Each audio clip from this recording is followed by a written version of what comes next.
যোগিনী একাদশীর ব্রত কথা। মহারাজ যুধিষ্ঠির বললেন, হে বাসুদেব, আষাঢ় মাসের কৃষ্ণপক্ষীয় একাদশীর মাহাত্ম্য কৃপাপূর্বক বর্ণন করুন। শ্রীকৃষ্ণ বলিলেন, হে রাজন, সর্বপাপনাশক ও মুক্তিপ্রদ এই উত্তম ব্রতের কথা বলিতেছি, শ্রবণ করুন। আষাঢ় মাসে কৃষ্ণপক্ষিয়া একাদশী যোগিনী নামে বিখ্যাত। মহাপাতক নাশিনী এই তিথি ভবসাগরে পতিত মানবগণের উদ্ধারের একমাত্র নৌকা স্বরূপ এবং ব্রত পালনকারীগণের পক্ষে সর্বশ্রেষ্ঠ ব্রত বলিয়া প্রসিদ্ধ। এই প্রসঙ্গে তোমাকে এক পবিত্র পৌরাণিক কাহিনী বলিতেছি। অলকা নগরে শিব ভক্ত পরায়ণ কুবের নামে এক নরপতি ছিলেন। তাহার হেমমালী নামে একজন পুষ্প চয়নকারী মালী ছিল। বিশালাক্ষী নামে সুন্দরী স্ত্রী এর প্রতি ছিল তাহার অত্যন্ত আসক্তি। প্রত্যহ শিব পূজার জন্য সে মানস সরোবর হইতে পুষ্প চয়ন করিয়া যক্ষরাজ কুবেরকে দিত। একদিন সে নিজ পত্নীর প্রতি কামাসক্ত হওয়ায় রাজভবনে গমন করিল না। বেলা দ্বীপ্রহর অতীত হইল, অর্চনের সময় উত্তীর্ণ হইতেছে। তখন রাজা ক্রুদ্ধ হইয়া মালীর বিলম্বের কারণ অনুসন্ধান করিবার জন্য এক দূত প্রেরণ করিলেন।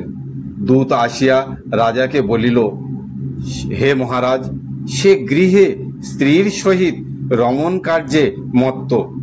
কুবের দূত বাক্য শ্রবণ করিয়া অতিশয় রুষ্ট হইয়া তাহাকে আহ্বান করিলেন। মালী কুবেরের পূজার কাল অতীত হইয়াছে জানিয়া অত্যন্ত ভীত হইয়া স্নান না করিয়াই রাজার নিকট উপস্থিত হইল।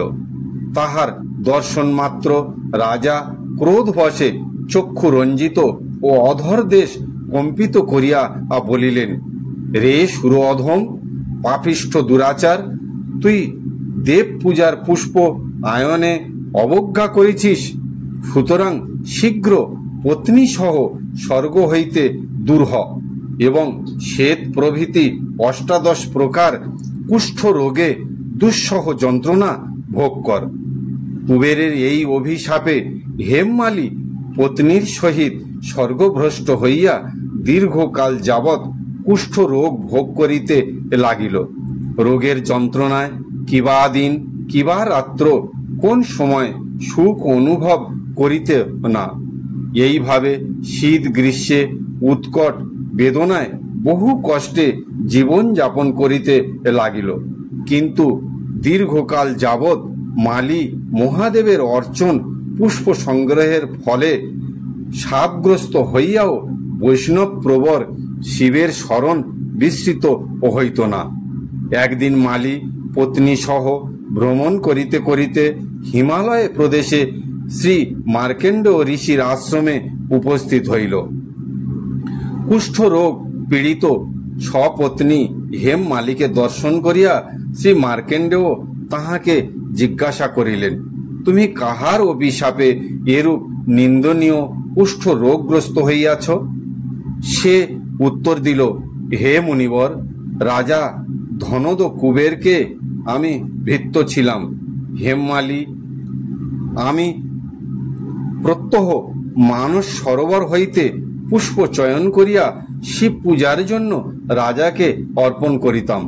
কিন্তু দুর্ভাগ্যক্রমে একদিন স্ত্রীর মনোরঞ্জন করিতে কামাসক্ত হওয়ায় সেই পুষ্প অর্পণে বিলম্ব হয়। তখন রাজার অভিশাপে এইরূপ দুর্দশাগ্রস্ত হইয়াছি। পরোপকারী সাধুগণের স্বাভাবিক ধর্ম। হে ঋষিশ্রেষ্ঠ, আমাকে অত্যন্ত অপরাধী জ্ঞানে আমার প্রতি প্রসন্ন হউন। দয়াদ্র চিত্ত মার্কেন্ড মুনি বলিলেন, হে মালিন, তোমার মঙ্গলের জন্য শুভ ফলপ্রদ এক ব্রত উপদেশ করিতেছি, শ্রবণ করো। আষাঢ় মাসের কৃষ্ণপক্ষীয় যোগিনী নামক একাদশী ব্রত ভক্তি ভরে পালন করিও। এই ব্রত প্রভাবে সকল প্রকার কুষ্ঠ ব্যাধি হইতে মুক্ত হইবে। শ্রীকৃষ্ণ বলিলেন, ঋষির উপদেশ বাক্য শ্রবণ করিয়া মালি তাহাকে ষষ্ঠাঙ্গ দণ্ডবৎ প্রণাম করিল।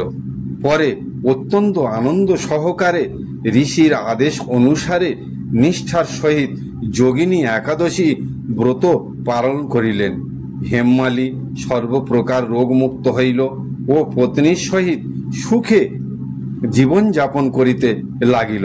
হে যুধিষ্ঠির, এইরূপ ব্রতবাসের মাহাত্ম্য কীর্তন করিলাম। এই ব্রত পালনকারী ৮৮,০০০ ব্রাহ্মণ ভোজনের ফল প্রাপ্ত হইয়া থাকে। যে ব্যক্তি এই মহাপাপ নাশিনী ও পুণ্য ফলদায়িকা যোগিনী একাদশীর কথা পাঠ এবং শ্রবণ করিবে, সে সর্বপাপ হইতে বিনির্মুক্ত হইবে। হরি ওং তৎসৎ, হরি ওং তৎসৎ, হরি ওং তৎসৎ।